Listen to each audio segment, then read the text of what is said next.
आज बात करते हैं एक ऐसे नाम की जिसे सुनते ही ना दिमाग में दो चीजें एक साथ आती हैं, विवाद और जिज्ञासा। वो नाम है भगवान ओशो। उनके बारे में इतनी बातें, इतनी कहानियां हैं कि सच क्या है और भ्रम क्या, इसमें फर्क करना बड़ा मुश्किल हो जाता है। देखिए, ओशो को लेकर ना समाज बिल्कुल दो हिस्सों में बटा हुआ है। एक तरफ वो लोग हैं जो कहते हैं ओशो गलत थे, उन्होंने सारी परंपराएं तोड़ दी। और दूसरी तरफ वो लोग हैं जो कहते हैं नहीं, ओशो महान थे, उन्होंने तो जिंदगी को एक नई ही दिशा दे दी। अब ये दो एकदम अलग अलग बातें हैं, और सच्चाई सच्चाई तो जैसे इन दोनों के बीच कहीं गुम हो गई है। तो चलिए एक काम करते हैं। आज की इस बातचीत में ना हम इस बहस से थोड़ा सा हटकर सोचते हैं। सवाल ये नहीं रखते कि लोग ओशो के बारे में क्या कहते हैं। असली सवाल तो ये है कि भाई ओशो ने हमें सोचने के लिए क्या दिया। आखिर उनके विचारों में ऐसा क्या था जो आज भी किसी को खींचता है तो किसी को परेशान कर देता है। तो चलिए इस सफर में थोड़ा और गहरा उतरते हैं। सबसे पहली और सबसे जरूरी बात है सोच पर असर। देखिए, ओशो का जो मूल तरीका था ना, वो लोगों को डराकर बदलने का नहीं था, बिल्कुल नहीं। उनका तरीका था उन्हें जगाकर बदलना। और यकीन मानिए ये अपने आप में एक बहुत बड़ा, बहुत ही क्रांतिकारी बदलाव है। अब ये दोनों ना बिल्कुल अलग अलग रास्ते हैं, मतलब जमीन आसमान का फर्क है। डर से बदलना, इसका मतलब है कि किसी बाहरी ताकत, मान लीजिए समाज के डर से या नरक के डर से खुद को बदल लिया। लेकिन जागकर बदलना, इसका मतलब है अपनी समझ से, अपनी चेतना से अपने अंदर बदलाव लाना। एक है बाहर का दबाव और दूसरा है अंदर का जागरण।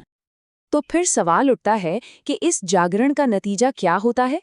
होता ये है कि उनकी शिक्षाएं इस बात पर जोर देती हैं कि इंसान सबसे पहले खुद से ईमानदार रहे, किसी और की कही बात को आंख बंद करके ना मान ले, और हर सवाल का जवाब बाहर ढूंढने की बजाय अपने अंदर खोजे। असल में देखा जाए तो ये इंसान को आत्मनिर्भर बनाने का एक रास्ता है। अच्छा, अब जरा ये देखते हैं कि ये सारी बातें आज की दुनिया में, खास तौर पर युवाओं के लिए, कितनी मायने रखती हैं। ओशो के विचारों को आज के चैलेंजेस से जोड़कर देखना बहुत जरूरी है। ओशो ने युवाओं को एक बहुत सीधी लेकिन बहुत ही पावरफुल सलाह दी थी, भीड़ का हिस्सा मत बनो। सुनने में ये एक छोटा सा वाक्य लगता है ना, पर इसका मतलब बहुत गहरा है, खासकर आज के इस डिजिटल जमाने में। तो ये भीड़ है क्या आखिर? आज की दुनिया में ये भीड़ है लाइक्स, फॉलोअर्स और ट्रेंड्स के पीछे पागलों की तरह भागना। सोशल मीडिया पर जो चल रहा है बस उसे ही सही मान लेना, और इस चक्कर में अपनी असली पहचान ही खो देना। ओशो इसी भेड़चाल से बाहर निकलने की बात कर रहे थे। तो फिर इसका हल क्या है? ओशो ने युवाओं को सिखाया कि अपनी पहचान खुद बनाओ, किसी की कॉपी मत करो, अपने फैसले डर के मारे नहीं बल्कि अपनी समझ से लो। और सबसे जरूरी बात, जिंदगी को एक बोझ समझकर मत ढो, इसे एक उत्सव की तरह जियो। चलिए अब बात करते हैं मन की शांति की, यानी पीस ऑफ माइंड की। ओशो ने मेंटल वेलबींग के लिए कुछ ऐसे यूनिवर्सल टूल्स दिए हैं जिनका किसी भी धर्म या मजहब से कोई लेना देना नहीं है। ये हर इंसान के काम आ सकते हैं। ये है मन की शांति के कुछ सुनहरे सूत्र। पहला, ध्यान यानी मेडिटेशन मन को शांत करता है। दूसरा, सबसे बड़ा ज्ञान शोर शराबे में नहीं, खामोशी में, साइलेंस में छिपा है। और तीसरा, खुशी किसी बाहरी चीज में नहीं है, वो तो हमारे अंदर ही है। ये बातें देखिए किसी धर्म की नहीं है, ये तो इंसानियत की बातें हैं।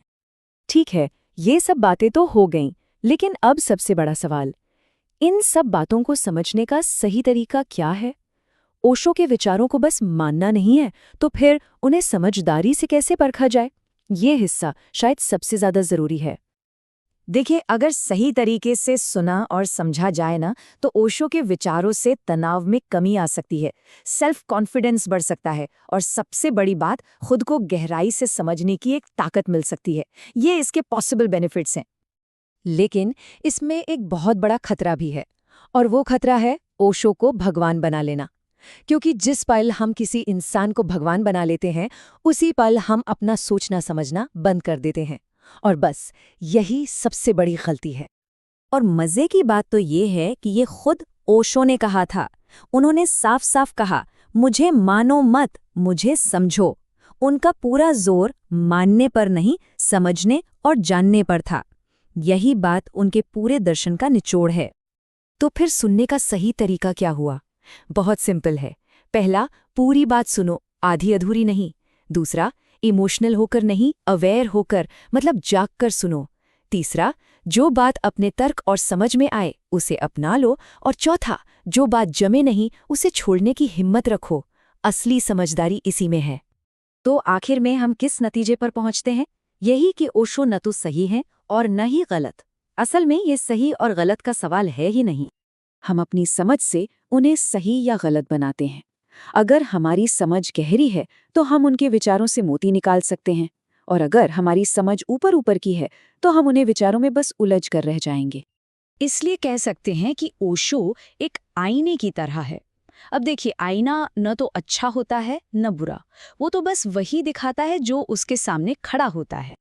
तो आखिरी और सबसे ज़रूरी सवाल यही है कि आपके आईने में क्या दिखाई देता है, क्योंकि जो भी दिखेगा ना वो ओशो का नहीं बल्कि आपकी अपनी ही समझ का अक्स होगा। सोचने के लिए ये एक बहुत गहरी बात है,